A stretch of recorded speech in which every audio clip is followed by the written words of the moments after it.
सरहदें किसी भी मुल्क के तहफ़्फ़ुज़, वक़ार और उसकी शनाख्त की अलामत होती हैं। जो ममालिक अपने वतन की सरहदों की हिफाजत नहीं करते, वहाँ ऐसे इंसानी अलमिया जन्म लेते हैं जो वक़्त गुज़रने के साथ साथ ऐसे ममालिक की रवायात और वहाँ के कल्चर को तबाही की जानिब ले जाते हैं। रियासत पाकिस्तान के साथ भी कुछ इसी तरह का अलमिया हुआ। जब अफ़गानिस्तान रूस जंग के बाद वहाँ अनारकी फैली, तालिबानाइजेशन को अमेरिकी डॉलरों की चकाचौंध ने चार चांद लगा दिए। ऐसे में पाकिस्तान क्यों कर पीछे रहता। जनरल ज़िया और उस वक़्त की मजबूत और ताकतवर फ़ौजी अशराफिया का मुश्तरका फ़ैसला आम अफ़गानियों को पाकिस्तान में पनाह देना, उन्हें अपना भाई बहन बनाने का अज़म, मगर हकीकत में सारी गेम डॉलर बादशाह की थी। अमेरिकी डॉलरों ने 70 और 80 की दहाई की फ़ौजी अशराफिया और मजहबी ठेकेदारों की आंखों पर सुहाने ख्वाबों की माला पिरो दी थी। पाकिस्तान की तकदीर का फ़ैसला साजी करने वाले बेशतर किरदार अब दुनिया फ़ानी से रुखसत हो चुके हैं। इक्का दुक्का किरदार अब भी ज़िंदगी की बागडोर संभाले वक़्त की गर्दाब में फंसे हुए हैं।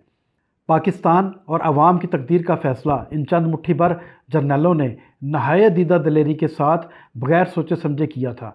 लाखों जानों की कुर्बानियाँ देकर मर्ज़ वजूद में आने वाले पाकिस्तान की तकदीर का फ़ैसला जनरल ज़िया और इसके चंद फ़ौजी अफसरान ने जिस ज़ालिमाना तरीके के साथ किया, कुदरत ने इसी तरह इन सब से बदला लिया। 17 अगस्त का वाक़या हमारी फ़ौज और अशराफिया के लिए एक भयानक ख्वाब है।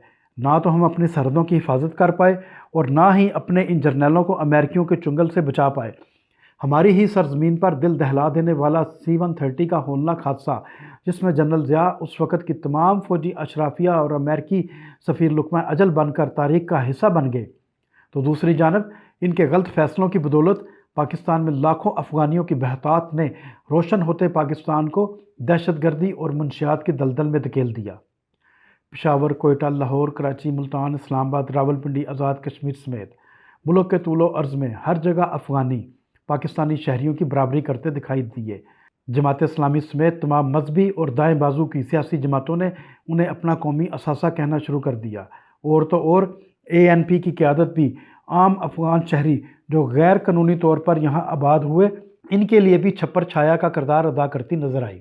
सिर्फ कराची ही में कायम अफ़गान बस्ती और सोहराब गोट का सर्वे कर लें तो लाखों की तादाद में गैर कानूनी अफ़गानी यहाँ मुकीम हैं। 40 साल से ज़ायद पाकिस्तान की सरजमीन पर पलने वाले ये अफ़गानी आज हमारे मुल्क और इसकी सरहदों के सबसे बड़े दुश्मन बन चुके हैं। इनकी 3 नस्लें यहाँ की सरजमीन पर पली बढ़ी, जायदादें खरीदी, कारोबार किए, शादियाँ की, मगर सबसे बढ़कर बेवफाई। मुल्क भर में ज़मीनों पर कब्ज़े, मुनशियात की सप्लाई का मुनज़्ज़म नेटवर्क, गैर कानूनी असला और दीगर कई तरह के गैर अखलाकी जुराइम, फहरिस्त तवील मगर है जानदार। मगर क्या कहने अपने पाकिस्तानी तहकीकाती अदारों के, सबको पता था कि अफ़गानी कितना ख़तरनाक खेल खेल रहे हैं, मगर सब ने खामोशी इख्तियार किए रखी। FIA, नादरा, मुकामी पुलिस, इंतज़ामिया समेत दीगर खुफिया अदारों की उन्हें मुकम्मल मदद हासिल रही है, जिसके नतीजे में इस वक्त एक मुहतात अंदाजे के मुताबिक 15 लाख से ज़ायद अफ़गानी गैर कानूनी तौर पर मुकीम हैं, जबकि कई लाख अफ़गानी रिश्वत देकर यहाँ की PR भी हासिल कर चुके हैं। अब इस अजाब से छुटकारा पाने के लिए जो तरीका इस्तेमाल किया जा रहा है, इससे हमें फ़ायदा की बजाय नुकसान होता नज़र आता है। गैर कानूनी अफ़गानियों को पाकिस्तान से बेदखल किए जाने फैसले का बगौर जायज़ा लेने की ज़रूरत है। कहीं ये जनरल आसम मुनीर के ख़िलाफ़ बड़ी साजिश तो नहीं ही?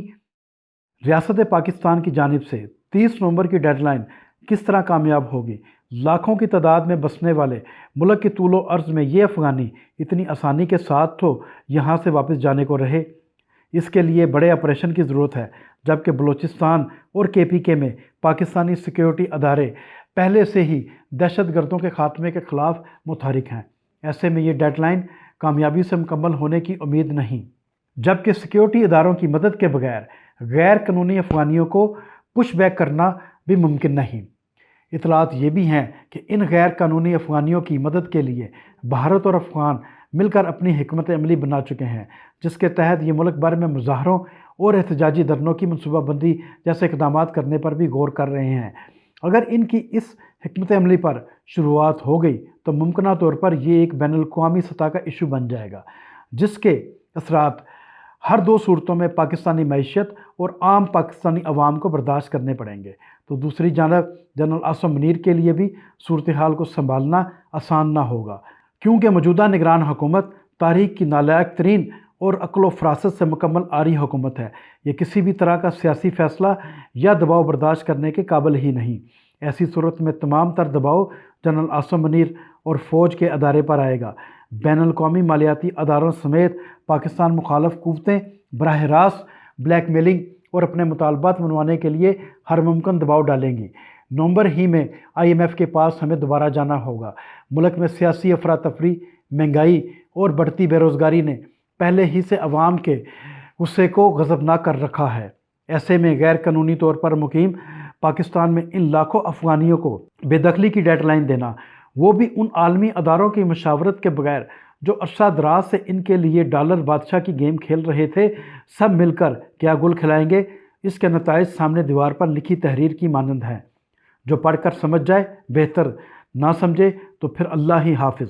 مگر افغانیوں کے انخلاء کے اس عمل میں اگر کوئی رکاوٹ پیدا ہوئی تو اس کے سب سے برے نتائج پاکستان فوج کے سربراہ جنرل عاصم منیر پر ہوں گے، جو کم از کم ہمارے ملک کے لیے اس وقت تو بالکل بہتر نہیں۔ لہٰذا فوجی قیادت کو چاہیے کہ وہ غیر قانونی افغانیوں کو ملک بدر ضرور کرے، مگر اس کے لیے مکمل ہوم ورک کرنا ضروری ہے تاکہ ہم اپنی سرحدوں کی مکمل حفاظت اور پاسداری کو یقینی بنائیں۔